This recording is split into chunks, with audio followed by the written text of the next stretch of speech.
We also have Mr. Brahma Chalani joining us. Mr. Chalani, thank you for speaking to Times Now. The tour or the historic visit of Prime Minister Modi concludes on the 23rd of June. And by the time the joint declaration from both sides is actually out, what is it in the fine print that you'd like to actually see in terms of takeaways and tangibles as far as our strategic relationship with the United States is concerned, sir?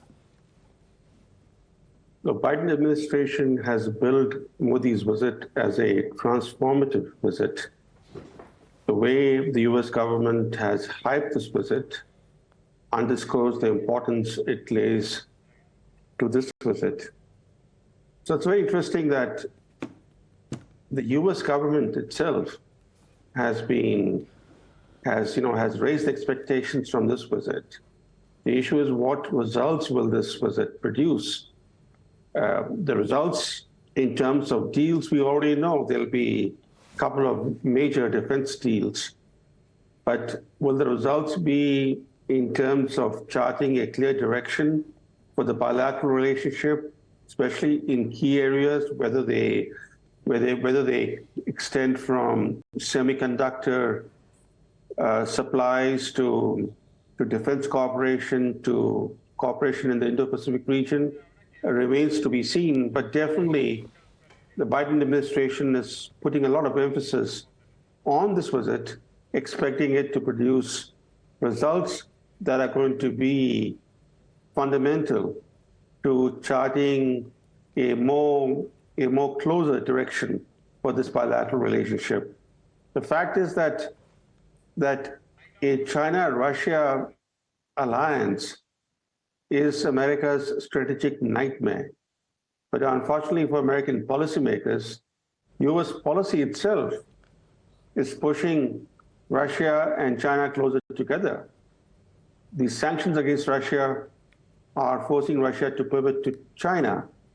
And that makes India, the third giant, even more important for US policy. US policy wants to ensure that America co-opts India rather than India staying neutral. In a way, even if India were to tilt towards the West while still remaining neutral or independent, even that would, for American policy, be an important success. So the idea is to co-opt India in a soft alliance, an alliance that does not require any treaty, because America's allies are all tied to Washington by treaties. Bilateral treaty relationships are the bedrock of America's alliance system. But with India, the US cannot even think of having a treaty because India values its strategic autonomy. And therefore, the only thing that the US can think of is to bring India within its orbit of close partners through a soft alliance that requires no treaty. So the expectation in Washington is that Modi's visit is going to provide the direction towards that goal, towards achieving that goal. The visit itself may not mean that American policy has managed to co-opt India as a close partner, but that this visit will pave the way to building this kind of soft alliance that the US desires with India. And does India desire that kind of an alliance? Will we read those signals on the part of the United States, and how will we respond to them? That's the moot question, Mr. Chalani. Let me, in fact, go across to my colleague Kitty as well, because Prime Minister Narendra Modi, shortly after having landed in New York, has now put out a tweet about his engagements that await him over the course of the next couple of days while he's in New York. So let me, in fact, go across to Kitty immediately. Yes, Kitty, take us through what the Prime Minister has just tweeted. Well, Siddharth, this is a tweet that has been put out by Prime Minister Narendra Modi just a while back. We know he's landed in New York City, and he's put it out there. Landed in New York City, looking forward to the programs here, including interaction with thought leaders and the Yoga Day program tomorrow, that is on 21st June. He's put out some photographs also. We've been playing out these photographs and, reactions that have been coming in from the Indian diaspora. So much excitement, euphoria among the Indian diaspora in the US, in New York City, especially at the Bombay Congressmen. A lot of people, as we understand, have gathered outside the hotel where Prime Minister Modi is going to be residing tonight. And Prime Minister Modi says that, as we very well know, tomorrow is International Yoga Day.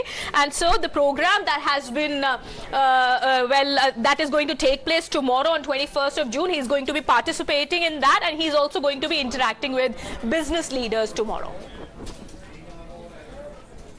Well, let me in fact go across immediately to Mr. Shri Thanedar as well, US Congressman. Mr. Thanedar, thank you for speaking to Times Now. Tell us about your expectations. Prime Minister Narendra Modi is landed now in the United States. A series of engagements now await him. What are you hoping are the key takeaways from this historic visit on the part of the Prime Minister, sir?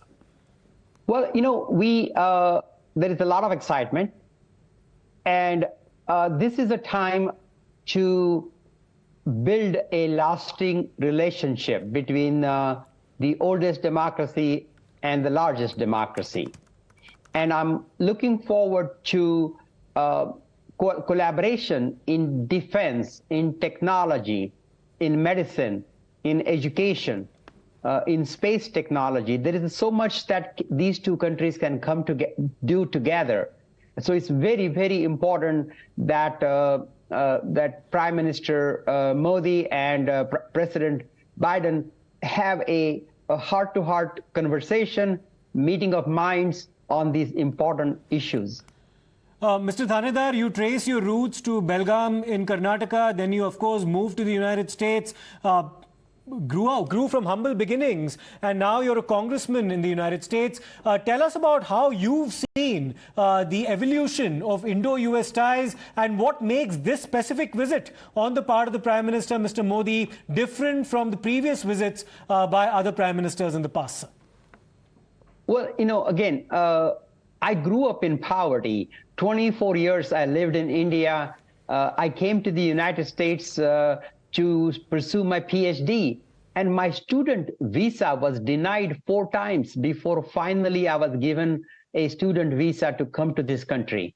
So I speak fluent Marathi, I speak Kannada, I of course speak Hindi. I'll be speaking with the Prime Minister in Hindi and Marathi, because Prime Minister Modi speaks very well Marathi. So when I meet him, but from my humble beginning in Belagavi in Karnataka, to now I have been asked by the House US Congress leadership to escort Mr. Modi when he addresses the joint session of US Congress. So I am honored to be able to do that, and I want to do everything possible to build long-lasting friendship relationship between these two great countries. Mr. Thanedar, you're a congressman, and yes, you did rightly mention the fact that Prime Minister Modi only becomes the 4th international leader to be addressing a joint session of the US Congress twice. Tell us about what the murmurs are in the corridors of power in the United States, about the expectations that American lawmakers have about the issues that the Prime Minister may touch upon when he addresses the US Congress. Well, we are looking for an alignment. We're looking for an ally. We're looking for a friend and a strong relationship. India has practiced non-alignment for decades, and Russia's aggression towards Ukraine, the dictatorship in Russia, China and Russia colluding, coming together. There are lots of issues that India, we would appeal to the Prime Minister to consider a much more aligned position with the United States so we can accomplish a lot. China has its aggression against India on its northern borders. China has practiced unfair trade practices. China has practiced unfair labor practices.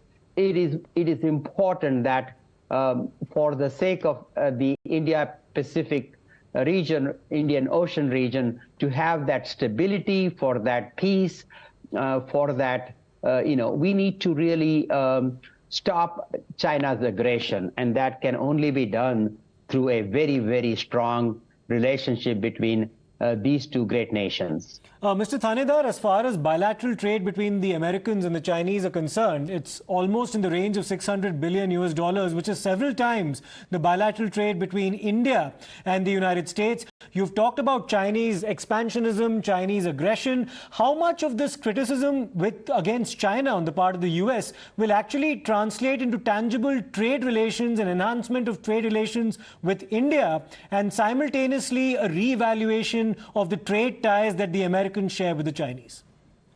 Well, this is very important, and we have seen currently the supply chain disruption since COVID.